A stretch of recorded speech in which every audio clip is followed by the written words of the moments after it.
네, 요즘에 과일값이 어떻습니까? 장난 아니죠?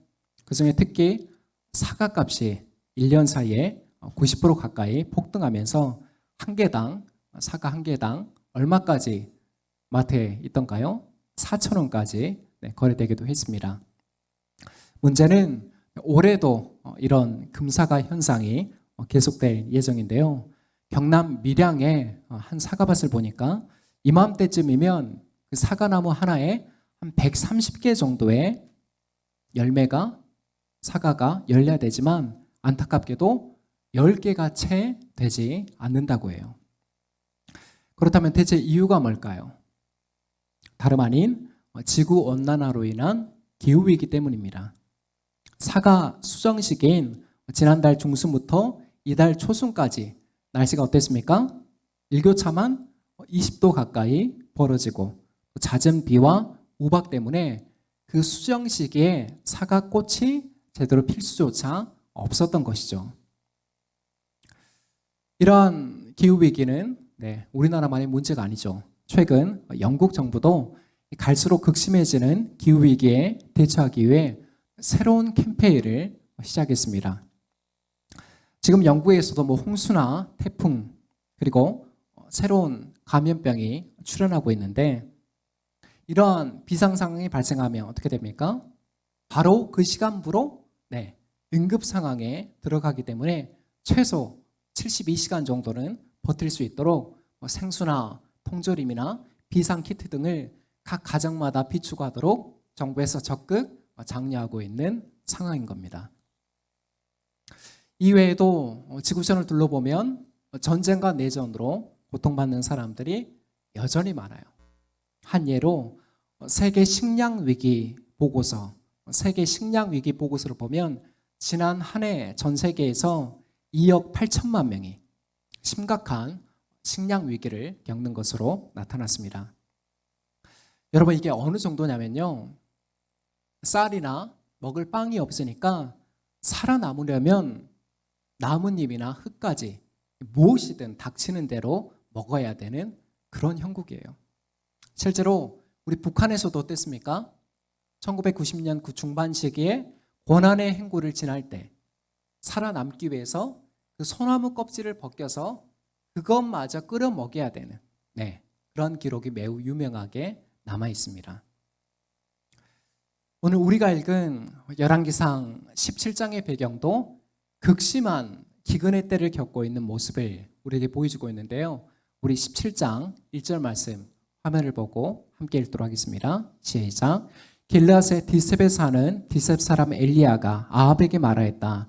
내가 섬기는 주 이스라엘의 하나님께서 살아계심을 두고 맹세합니다. 내가 다시 입을 열기까지 앞으로 몇 해 동안은 비는커녕 이슬 한 방울도 내리지 않을 것입니다. 아멘. 오늘 본문에 등장하는 엘리야는 기원전 9세기 무렵에 북이스라엘 왕국에서 활동했던 예언자입니다. 특히 이 시기에는 북이스라엘 왕조에는 아합 왕조, 아합 왕가가 바알 숭배를 아주 극단으로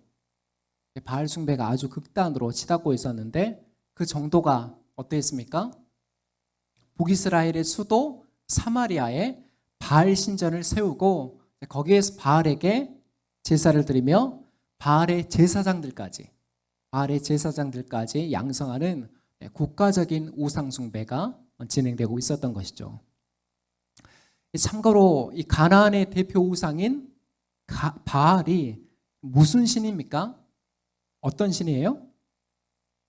당시 고대 근동은 농경사회였는데 그 농사를 주관하는 비와 풍요의 신이 바로 바알이었습니다.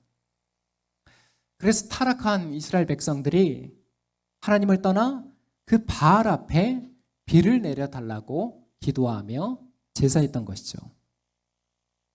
결국 하나님께서 엘리야를 아합 왕 앞으로 보내서 몇 년 동안 비는커녕 이슬 한 방울도 내리지 않을 것이라고 말씀하시는데 그 의도가 무엇 때문이에요? 그 의도가 무엇 때문입니까? 너희가 지금 숭배하는 그 바알이 참신인지 아니면 이스라엘의 여호와 하나님께서 참신인지 어디 한번 끝장을 보겠다는 선언입니다.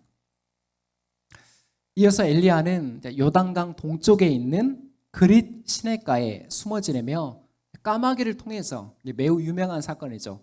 까마귀를 통해서 하나님이 먹을 것을 공급하시는데 얼마 있지 않아서 그 시냇물까지 다 말라버립니다. 자, 그러자 하나님께서 엘리야에게 이제 다음 행선지를 알려주시는데 우리 8절에서 9절 말씀 함께 읽도록 하겠습니다. 시작. 주님께서 엘리야에게 말씀하셨다. 이제 너는 시돈에 있는 사르밧으로 가서 거기에서 지내도록 하여라. 내가 그곳에 있는 한 과부에게 명하여서 내게 먹을 것을 주도록 일러두었다. 아멘. 여기에서 사르밧은 고대 페니키아의 중심 도시인 시돈 인근에 있는 해양 도시입니다. 사르밧에 도착한 엘리야는 성문 안으로 들어서며 땔감을 줍고 있는 한 여인을 발견하는데 직감적으로 그녀가 하나님께서 예비하신 과부임을 알아보게 된 거죠. 우리 이어서 10절에서 11절 말씀 함께 읽겠습니다. 시작. 엘리야는 곧 일어나서 사르밧으로 갔다. 그가 성문 안으로 들어설 때 마침 한 과부가 땔감을 줍고 있었다. 엘리야가 그 여인을 불러서 말하였다. 마실 물을 한 그릇만 좀 떠다 주십시오. 그 여인이 물을 가지러 가려고 하니 엘리야가 다시 여인을 불러서 말하였다. 먹을 것도 조금 가져다 주시면 좋겠습니다. 아멘. 엘리야가 있었던 그 그릿 시냇가에서 지금 도착한 사르밧까지의 거리가 대략 160km 정도에 해당됩니다. 그러니까 그 먼 길을 걸어서 왔잖아요. 당시에 다른 이동수단이 있었겠습니까? 그래서 당장 마실 물과 허기진 배를 채울 빵을 부탁하는데 여인의 반응이 어떻습니까? 우리 12절 말씀 함께 읽어볼까요? 시작. 그 여인이 말하였다. 어른께서 섬기시는 주 하나님께서 살아계심을 두고 맹세합니다. 저에게는 빵 한 조각도 없습니다. 다만 뒤주에 밀가루가 한 줌 정도, 그리고 병에 기름이 몇 방울 남아있을 뿐입니다. 보시다시피 저는 지금 땔감을 줍고 있습니다. 이것을 가지고 가서 저와 제 아들이 죽기 전에 마지막으로 남아있는 것을 모두 먹으려고 합니다. 아멘. 참 하나님도 너무하시죠? 네, 참 먹고 살만한 그런 사람에게 좀 보내던지 참.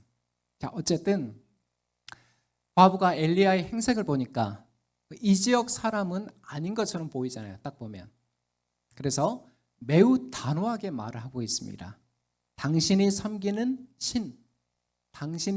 신을 두고 맹세하지만 저한테는 빵 한 조각도 없다는 거예요. 지금 제게 있는 곳이라곤 밀가루 한 줌과 기름 몇 방울 뿐입니다. 보다시피 지금 땔감을 줍고 있는 이유도 뭐 때문이라고요? 저와 제 아들이 죽기 전에 이 마지막 음식이라도 맛보기 위함입니다. 참 절망적인 상황이에요. 네. 참고로 지금 엘리야가 와 있는 이 사르밧, 이 지역에서 섬기는 신이 여러분 누군지 아세요? 현재 북이스라엘을 우상 숭배로 이끈 바알입니다. 그 아합 왕의 아내 이세벨이 이 사르밧 위쪽에 있는 시돈 출신의 공주예요. 엣바알 왕의 딸로서 공주인데, 그러니까 그녀가 이스라엘로 시집 갈 때 그 바알 우상과 함께 그 바알의 제사장들까지 함께 데리고 간 겁니다. 그래서 현재 그 시돈 지역에 내린 기근은 어떻게 우리가 해석하면 좋습니까? 자연 현상을 넘어서 하나님의 심판으로 작동을 하고 있는 것이에요. 우상 숭배를 하고 있는 북이스라엘에만 기근이 내려진 것이 아니라 바알의 본산지인 시돈 지역에도 지금 하나님의 심판이 작용하고 있는 것입니다. 어쨌든 엘리야는 그 과부의 궁핍한 사연을 들으니까 어때요, 여러분? 충분히 마음이 흔들릴 수 있잖아요. 막상 내가 부탁하려고 했는데 그 절절한 사연을 들으니까 아이 됐습니다 이렇게 말할 수도 있겠지만, 그럼에도 예언자로서의 역할을 이어가는데 우리 13절 14절 말씀 함께 읽겠습니다. 시작. 엘리야가 그 여인에게 말하였다. 두려워하지 말고 가서 방금 말한 대로 하십시오. 그러나 음식을 만들어서 우선 나에게 먼저 가지고 오십시오. 그 뒤에 그대와 아들이 먹을 음식을 만들도록 하십시오. 주님께서 이 땅에 다시 비를 내려주실 때까지 그 뒤주의 밀가루가 떨어지지 않을 것이며 병의 기름이 마르지 않을 것이라고 주 이스라엘의 하나님께서 말씀하셨습니다. 아멘. 엘리야는 담담하게 음식을 누구에게 먼저 가지고 오라고요? 자신에게 먼저 가지고 올 것을 명령하며 그와 함께 뭘 놓치지 않고 있습니까? 하나님의 약속을 같이 전하고 있습니다. 당시 고대 근동사회에서는 일반적인 남자가 이런 낯선 여인에게 말을 건네는 것 자체가 실례예요. 지금 중동 지역에도 어떻습니까? 이슬람이 국교인 중동 지역에도 어때요? 여자들이 바깥에 외출할 때는 히잡을 쓰고 다른 남정네와 말을 섞어요, 안 섞어요? 섞으면 안 돼요. 그런 문화권에 있는 상황에서 엘리야가 그 과부에게 말을 건네는 것도 참 무례한 상황인데, 한 걸음 더 나아가 어떻게 하고 있습니까? 처음 본 그 이방 남자가 참 무례하고도 무리한 부탁을 하고 있는 거예요. 하지만 그것보다는 지금 과부에게는 뭐가 더 절망스러운 상황이에요? 이제 마지막 순간을 앞두고 있다는, 정말 절망의 낭떠러지 앞에 서 있다는 그 신세가 그 무례함과 그 무리한 부탁보다는 더 절망스러운 거예요. 하지만 그럼에도 여인은 어땠습니까? 엘리야의 그 명령에 순종했고 그 결과 지금껏 한 번도 목격하지도 감히 상상하지도 못했던 기적을 체험하게 되는데, 15절에서 16절 말씀 함께 읽겠습니다. 시작. 그 여인은 가서 엘리야의 말대로 하였다. 과연 그 여인과 엘리야와 그 여인의 식구가 여러 날 동안 먹었지만 뒤주의 밀가루가 떨어지지 않고 병의 기름도 마르지 않았다. 주님께서 엘리야를 시켜서 하신 주님의 말씀대로 되었다. 아멘. 이제 말씀의 적용을 우리 함께 살펴보도록 할 텐데요. 첫 번째는 절망의 시대에도 일하시는 하나님입니다. 절망의 시대에도 일하시는 하나님입니다. 아마도 오늘 본문은 이제 설교를 듣는 세대에 따라서 마음에 닿는 울림이 다를 거라고 생각됩니다. 먼저 저와 같은 젊은 세대들, 한 40대 아래로 세대는 정말 특별한 경우가 아니라면 어떻습니까? 먹을 쌀이 없어서 굶어본 경험은 거의 없을 거예요.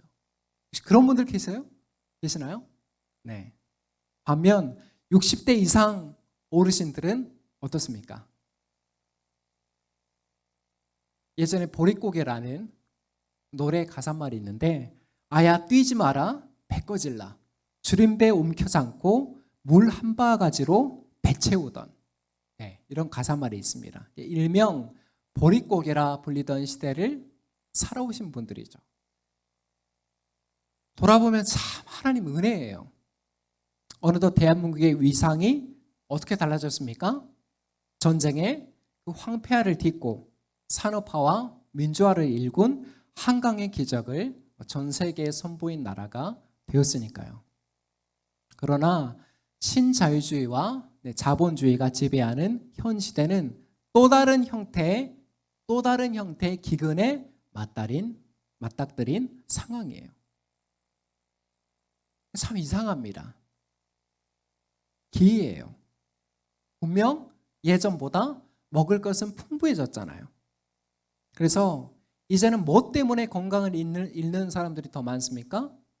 배를 굶어서가 아니라 배가 나온 비만 때문에 건강을 잃는 사람들이 더 많아요. 지금 미국 쪽에도 어떻습니까?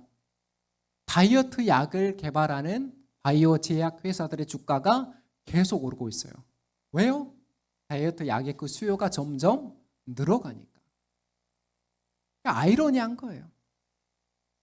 과거보다 지금 우리가 입고 있는 옷은, 저도 지난주에 연합예배 가려고 자켓을 좀 새로 장만했거든요. 어떻습니까?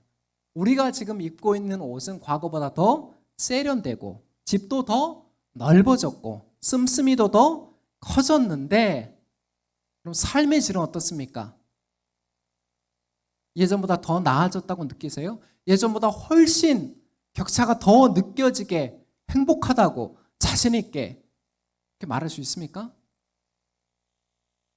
지금 사회면에 쏟아지는 기사들을 한번 보세요.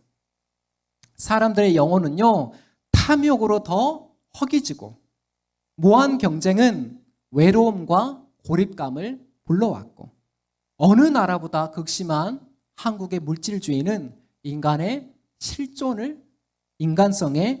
실종을 낳게 되었습니다. 그래서 표면적으로 보면 인류 문명이 가장 발달한 4차 산업혁명, AI 시대를 지금 우리가 살고 있지만, 영적으로 보면 어때요? 여전히 이 시대는 하나님만이 필요한, 복음만이 소망인 절망의 시대요, 기근의 시대인 것입니다. 하나님께서 오늘 엘리야를 사르밧으로 보내신 이유가 뭡니까? 하늘이 닫혀서 비 한 방울 내리지 않는 그 절망의 시대에도 뭐가 멈추지 않는다는 것입니까? 하나님의 신실하심은 멈추지 않는다는 것입니다. 또한 과부가 속한 그 지역이 비록 이방 땅 우상의 도심에도 모든 나라를 공의롭게 통치하시는 하나님의 긍휼이 하나님의 심판보다 더 앞서 행하고 있다는 것입니다.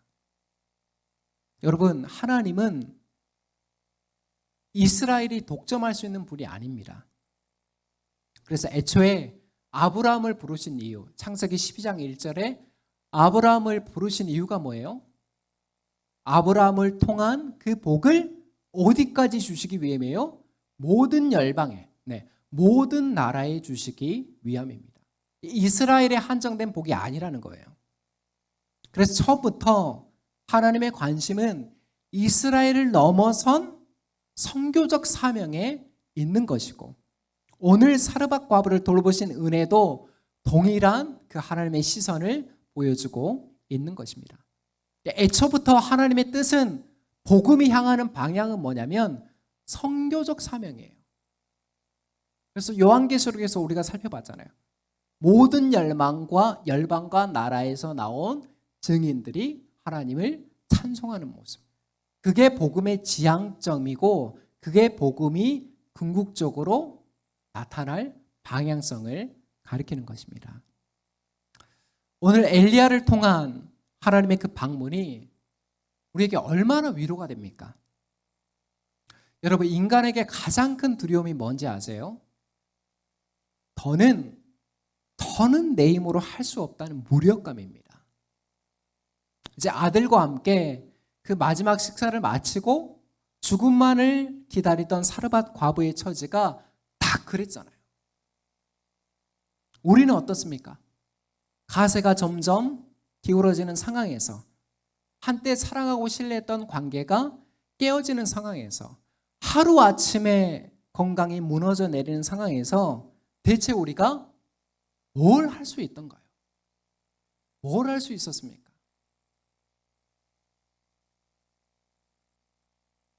내가 할 수 있는 것은 오직 감사와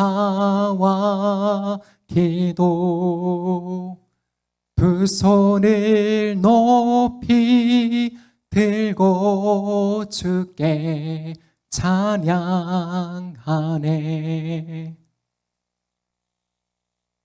사랑하는 여러분, 비록 우리가 절망의 시대, 영적 기근의 시대를 살고 있지만, 그럼에도 두려워하지 않는 이유가 뭐예요? 오늘 과부의 식탁을 채우신 하나님께서 우리가 믿고 고백하는 동일한 하늘 아버지가 되시기 때문입니다. 또한 밀가루가 떨어지지 아니하고 병의 기름이 마르지 아니한다는 그 약속은 일용할 양식을 구하라는 그 주님의 기도를 통해서 오늘 또 우리에게 임하는, 주어지는 현재적인 축복임을 믿으시면 아멘 하시기 바랍니다. 바라기는 그 이해할 수 없는 상황 속에서도 믿음의 자리에 머물러 하나님의 일하심을 경험하고 누리는 그런 저와 여러분이 되시기를 주님의 이름으로 축복합니다. 말씀의 적용 두 번째는 순종의 신비입니다. 오늘 사르밧 과부가 경험한 기적은 어때요? 결코 일방적이지만은 않았습니다. 보다시피 예언자의 말씀에 순종한 그 손길을 통해서 주어진 것이죠. 인간적으로 보면 그 피골이 상접한 여인에게 마지막 끼니, 마지막 식사를 앞두고 있으니까 우리가 상상력을 발휘해 보자고요. 그 여인의 모습이 어떻겠습니까? 네? 뼈와 가죽만 남았을 거 아니에요. 그래서 그런 여인에게 마지막 음식을 내게 먼저 가져오라라는 그 엘리야의 명령이 여러분 얼마나 비인간적입니까? 하지만 그 명령을 통해서 하나님이 원하신 게 뭐예요? 하나님 뭘 원하고 계세요? 내 운명을 나에게 위탁하라는 명령입니다. 너의 운명을 여호와께 맡기라는 뜻이에요. 자, 이와 비슷한 순종의 예들이 성경에 적습니까? 아니면 무수히도 많습니까? 무수히도 많아요. 히브리서 11장에 있는 믿음의 선진들, 믿음의 선배들, 아브라함과 모세와 다윗과 다니엘과 느헤미야 등 우리가 성경을 통해서 이러한 예를 무수히도 잘 알고 있어요. 그럼에도 우리 신앙의 딜레마가 어디에서 발생합니까? 동일한 상황에서 선뜻 순종의 걸음을 떼기가 매우 쉬워요? 어려워요? 어려워요. 어렵습니다. 구체적으로 하나님께서 요구하시는 순종은 언제나, 여러분 잘 기억하세요. 하나님께서 요구하시는 순종은 언제나 우리의 상식과 기대에 역행합니다. 어떻다고요? 역행해요. 반대로 가요. 이해가 안 되는 거예요. 순종은 이해의 영역이 아니에요. 납득할 수 있는 영역도 아닙니다. 지금 상황 보세요. 나에게 음식을 먼저 가져오고 그 다음에 너희들이 먹어라. 말이 돼요? 엘리야가 먼저 먹으면 남아 있어요? 밀가루 한 줌과 기름 몇 방울 뿐인데 돌아갈 몫이 없어요. 이해가 되지 않습니다. 그래서 합리성과 효율성을 중시하는 시대일수록 순종의 사람들을 찾아보기가 점점 어려워지는 거예요. 순종의 사람들이 희귀해지고 있습니다. 순종의 사람들이 멸종하고 있어요. 지난주에 우리가 연합예배 때 이화정 목사님의 설교를 들으면서 여러분 어떤 문장이 가슴에 박히던가요? 네, 제 가슴에 박힌 문장은 이 문장이었어요. 오늘 우리가 잃어버린 신앙은 대체 무엇인가? 우리는 오늘날 대체 뭘 잃어버린 것인가? 여전히 교회는 이렇게 예배당 건물은 건재하고 더 화려하게 지은 예배당과 아주 세련되고 화려한 옷을 입고 사회적으로도 명망가 있는 사람들이 앉아있는 그 교회에 왜 예전 같은 영성, 그 예전 같은 간절함과 부르짖는 기도는 사라져버린 것일까? 오순심 권사님의 일기를 읽으면서 저는 가슴을 저미는 통증이 느껴졌습니다. 여러분 어떠신가요? 막 쑥쑥쑥 막 이렇게 읽어 나갈 수 있는 그런 글이에요? 아니잖아요. 그래서 이하정 목사님도 50 넘어서 그 존재조차도 몰랐던 어머니 일기를 한 장을 넘기기가 며칠, 몇 주가 걸렸다는 거예요. 너무 충격을 받은 거예요. 이렇게 어머니가 사셨다니. 일기에도 더 구체적으로 나와 있지 않은 내용들이 있어요. 가까운 사람들에게 보증 잘못 써서 막 사기당하고 그랬다 했잖아요. 그래서 지난주에도 이제 예배 마치고 제가 건너가서 북토크 전에 목사님하고 이렇게 차 마시면서 이야기 나누는데, 자기가 그 어머니의 일기를 보면서 그 자기 어머니한테 그렇게 사기치고 못된 짓 했던 사람들을 보면서 자기가 목사가 아니면 진짜 그 사람들 찾아가려고 했어요. 그러지 않았을까요? 매일같이 이렇게 짐승처럼 고된 노동을 하면서 지긋지긋한 그 가난 속에서도 어떻게 하나님을 향한 그 감사의 기도가 끊이지를 않았을까? 그 아픈 다리를 끌고 나중에 사고를 당해서 장애 등급 판정을 받았다 했잖아요. 그 아픈 다리를 끌고도 1시간 넘게 그 교회를 시골 교회로 걸어가면서도 그 예배를 사모하며 하나님과 교회 그리고 이웃을 향한 순전함을 어떻게 지속할 수가 있었을까?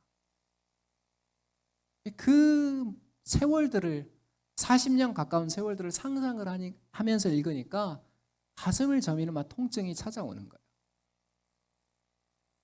그래서 그 절절한 글을 읽으면서 한 사람의 신자로서 제가 부끄러웠고, 그리고 한 사람의 목사로서 회개가 되었습니다.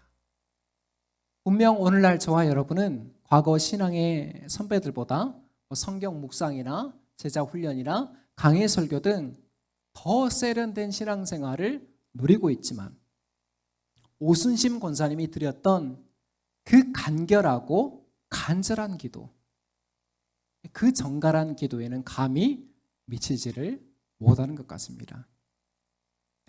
비록 오 권사님은 평생토록 그 가난에서 벗어나지를 못했고, 말년에도 병환과 치매로 현재 병상에 누워 계십니다. 그래서 이하정 목사님 이제 6월 첫 주에 독일로 출국하시는데, 그 전에 한 번 더 목포에 있는 요양병원에 가서 어머니 아버님 돌아보고 이렇게 가신다고 그렇게 말씀하시더라고요. 하지만 그 어머님이 아들과 손주들에게 물려두었던 믿음의 유산, 책 뒤편에 나오죠. 손주들의 그 편지까지도 다. 얼마나 그게 보화입니까? 네? 그 믿음의 유산은 강남에 있는 수십 채 빌딩보다 비교할 수 없이 값지고 평생토록 헤아리기조차 힘든 무형의 자산으로 대대손손 존수가 되는 것입니다. 사랑하는 여러분, 순종은 늘 희생을 담보로 합니다.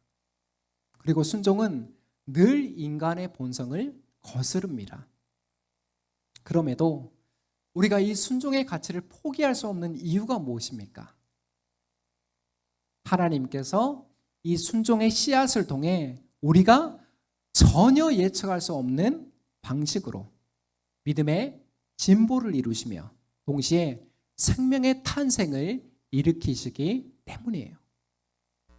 이하정 목사님은 상상도 하지를 못했대요.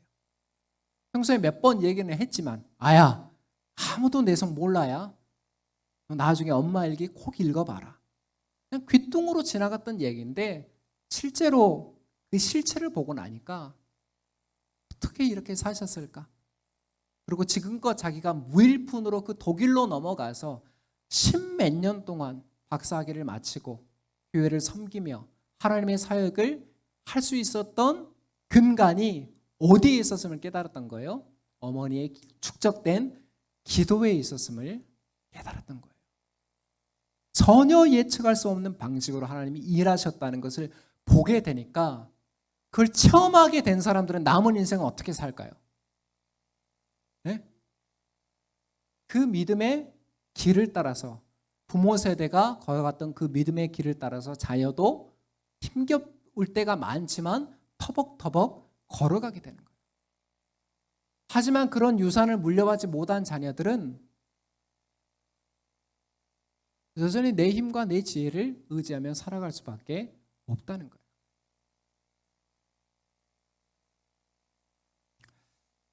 그래서 이게 바로 여러분 순종의 신비입니다. 하나님께서는 일방적으로 일하시지 않아요. 뭘 통해서 일하신다고요? 순종을 통해서 일하십니다. 근데 그 순종도 돌아보면 뭐예요? 하나님의 은혜가 있기에 가능했습니다. 우리가 문을 열고 이렇게 딱 들어왔어요. 너무 좋은 세계가 펼쳐져 있는데 사실은 그 문을 열고 들어오도록 인도하신 것도 다 하나님 은혜라는 것입니다. 그렇게 순종은 우리 그리스도인의 단순한 미덕을 넘어서 우리가 평생토록 훈련해 가야 할 믿음의 절대적인 요소인 것입니다. 그래서 하나님의 순종이 우리에게 요구될 때, 요청될 때 참 아까 말씀드린 것처럼 인간의 사고와 역행하고 인간의 본성을 거스르는 것이기 때문에 쉽지는 않지만 그럼에도 어때요?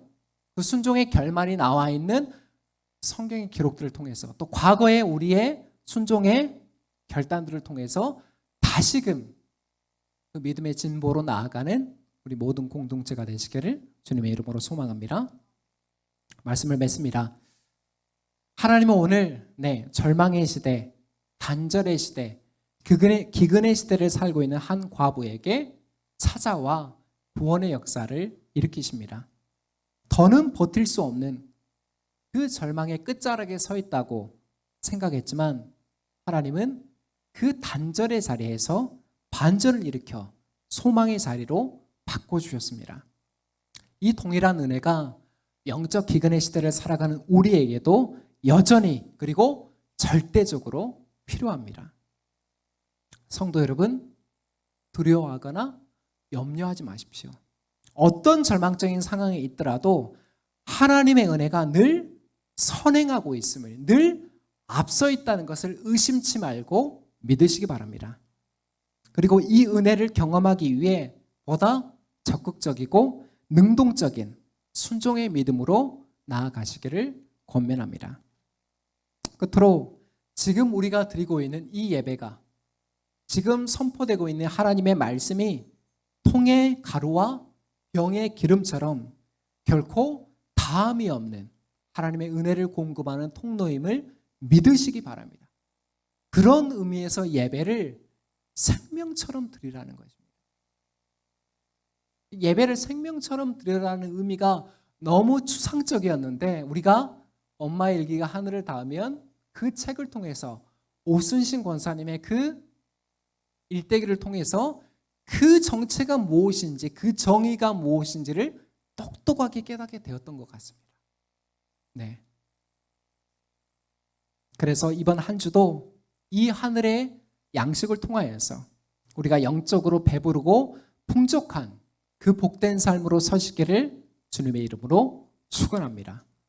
기도하겠습니다.